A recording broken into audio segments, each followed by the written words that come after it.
Mr. Jelly. This story begins one morning when Mr. Jelly was asleep. It was a beautiful autumn morning. The sun was shining. The leaves on the trees had turned to a glorious red, and the wind stirred gently in the treetops. A single leaf fell gently from the tree right outside Mr. Jelly's house and quietly brushed against his bedroom window as he fell.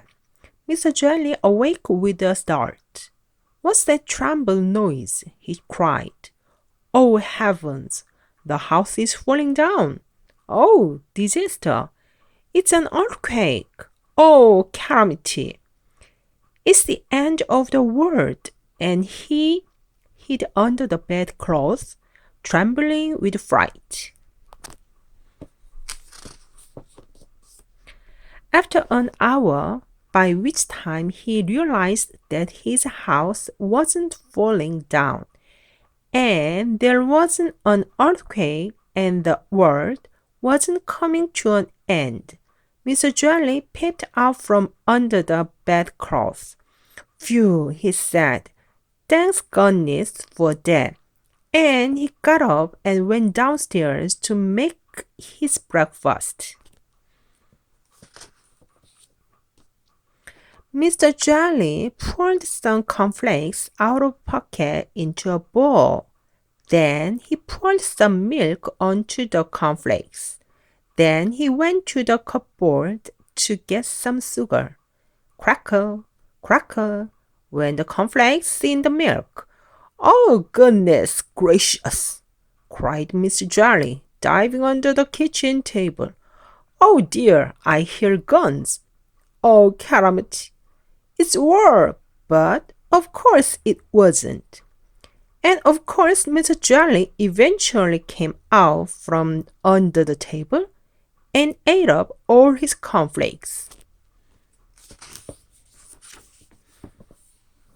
After breakfast, Mr. Jelly thought that he'd go for a walk. He was walking through the woods which surrounded his house when a worm poked his head out of the ground. "Morning," said the worm cheerfully to Mr. Jelly. Mr. Jelly nearly jumped out of his skin. "What?" he shouted. "Who's there?" When then he saw the worm. "Oh, good heaven! It's a snake! Oh dear, a man-eating snake! Oh, calamity! I'm going to be eaten alive!" And he jumped up into a tree.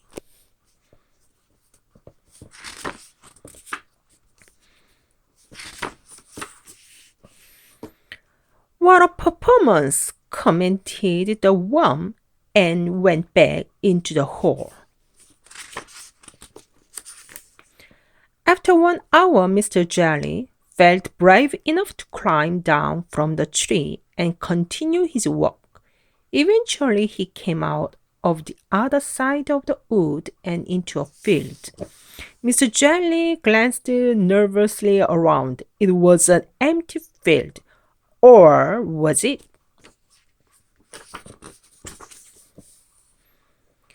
In the long grass in the middle of the field, unseen by Mr. Jelly, there was a tramp enjoying a sleep in the autumn sunshine.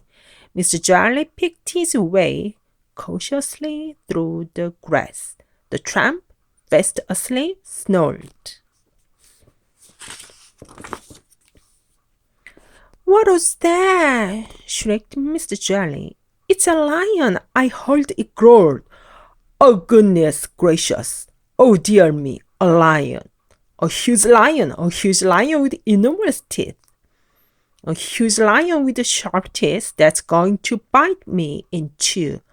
A huge, ferocious lion with enormous sharp teeth that's going to bite me in two, if not three," and he fainted.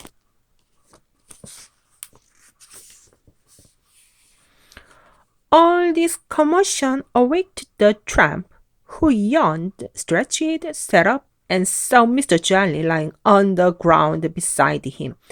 "Oh dear," he said, for he was kindly tramp. "Oh dear." Oh, he picked up Mr. Jelly and placed him gently in the palm of his hand.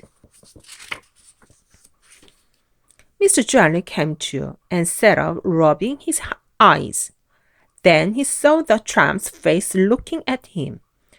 "Oh, disaster!" he screamed. "Oh, calamity! It's a giant! An owl! Oh, gracious! He's going to have me for breakfast." My," said the tramp gently. "You're a nervous little tramp, aren't you?